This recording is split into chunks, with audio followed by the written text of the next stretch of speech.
გახსნილი პასუხები მოგცეთ გამომდინარე იქიდან რომ აღარ მუშაობ პრეზიდენტის ადმინისტრაციაში. მე სტრუქტურულად სამეთქე რომ არა დიპლომატიური პასუხით მოიცა მოგესალმებით თქვენს მაყურებელს და მადლობა მოწვევისთვის და საზოგადოება იმსახურებს იმას რომ იცოდეს მეტი რაც ინტერესის საგანი არის. თქვენ თავად თუ გაარკვიეთ და რისი თქმა შეგიძლიათ საზოგადოებისთვის რატომ აღარ მუშაობთ პრეზიდენტის ადმინისტრაციაში, რატომ არ ხართ მისი მრჩეველი? მე და გიორგი ვიცნობთ ძალიან დიდი ხანია ერთმანეთს, ჩვენ არა მარტო მეგობრები ვართ, არამედ ერთად ვსწავლობდით, ძალიან ბევრი საერთო ესე ვთქვათ შეხედულება, ფასეულობა გვაქვს.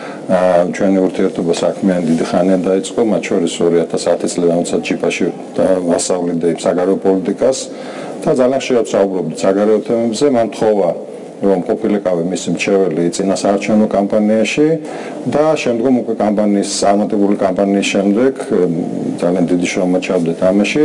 შესაბამისად თხოვა ყოფილიყო მის საგარეო ურთიერთობათა მდივანი, რომელსაც თავისთავად გულისხმობდა უნდა ყოფილიყო სამდივნო, თავის ანალიტიკური, თავისი ორგანიზაციული თუ პროტოკოლური ნაწილით. და ასევე ძალიან მნიშვნელოვანი იყო ჩვენ ესე ვთქვათ დავგეგმეთ ის პროცესი, ასე ვთქვათ, სახელმწიფო მეთაური, როგორც ქვეყნის უმაღლესი წარმომადგენელი საგარეო ურთიერთობაში და ეს რატო საკმაოდ რთული იყო, იმიტომ რომ ძალიან პირდაპირ შემიძლია გითხრათ, რომ ფაქტობრივად მარტო გვიწევდა მუშაობას იმ რეჟიმში, როდესაც მთავრობამ პირდაპირ ფაქტობრივად უარი გითხრა ვიზიტებში მონაწილეობაზე, ძალიან ფორმალურ ინფორმაციაზე და დაპირულ ინფორმაციას ვიღებდით ზოგადად ძალიან ბევრ ქვეყანასთან მიმართებაში, სადაც მივდიოდით.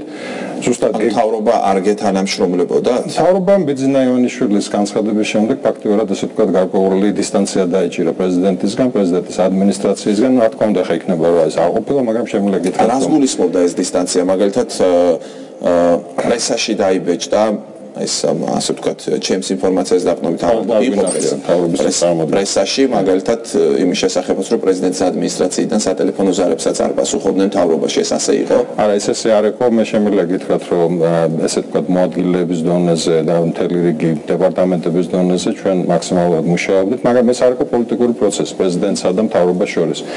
მე ზოგადად შემიძლია გითხრათ, რომ პრეზიდენტის მიდგომა, ზუსტად აი პრეზიდენტის, რომელიც იქნა პირდაპირ წელს სტარტში რომელსაც კონსტიტუციითაა განსაზღვრული ფუნქციები იქნება საგარეო მიმართულება, უშიშროების საბჭო, მთავარსარდალი.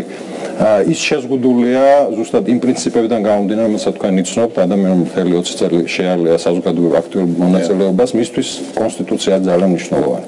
შემიძლია გითხრათ, რომ ძალიან ბევრს არ მოწონს ეს კონსტიტუცია მთავრობაში, ეს არც არ მოწონს ბიძინა ივანიშვილს. ძალიან რთულია პრეზიდენტისთვის, რომ ეს კონსტიტუცია ესე ვთქვათ, გვერდზე გადადოს და იმ შეთანხმების პრინციპებით იმუშაოს, რომ მოდი ვთქვათ, რომ ეს კონსტიტუცია არ არის, პრეზიდენტს არ აქვს როლი არც უშიშროების საბჭოს მიმართულებით, არც თავდაცვის, არც საგარეო მიმართულებით, არც სხვა და ესე ვთქვათ, იმუშაოთ იმ რეჟიმით, რომელსაც ქვია იგნორი გავუკეთოთ კონსტიტუციას. ჩვენ ზუსტად აი ამ პრინციპებით მუშაობდით.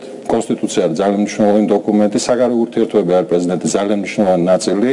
დამოუკიდებელი, რა თქმა უნდა, რომელიც დაფუძნებულია იმ გადაწყვეტილებებზე, რომელიც არის პარლამენტის მთავრობის რეალიზაცია. მთელი პრობლემა იყო და აი ამას ვთილობდით მაქსიმალურად კონსტიტუცია, მთელი პრობლემა იყო ის, რომ ივანიშვილს და მარგველაშვილს გაუფუჭდათ ურთიერთობა. ეს იყო ყველაფრის ამოსავალი წერტილი ივანიშვილის განწყობები. შემიძლია გითხრათ, რომ ჩემი პრობლემა იყო ის, რომ მე თქვენ გახსოვთ გიორგი მარგველაშვილი არ იყო თქვა ესე ძალიან ახლო საგარეო პოლიტიკაში, თან და მე ყოველ შემთხვევაში ძალიან დიდი შრომა ჩავდეთ ერთად და გიორგი ძალიან ესე ვთქვათ სწორი ხედვა აქვს ზოგადად ევროპული, დასავლური, რეგიონალური და ზოგადი მიმართულებით და საკმაოდ საინტერესო ხედვა ჩამოყალიბდა, რომელიც პრეზიდენტებს შორის საუბრის დროს აუცილებელია. შენ ვერ დაждები პრეზიდენტთან და საგარეო საქმეთა სამინისტროს მიერ დაწერილი ესე ვთქვათ მხოლოდ ინფორმაციული ცნობით ელაპარაკები და ძალიან მნიშვნელოვანია რომ ეს ესე ვთქვათ ინტელექტუალური თუ კონცეპტუალური ხედვა ჩამოყალიბდა.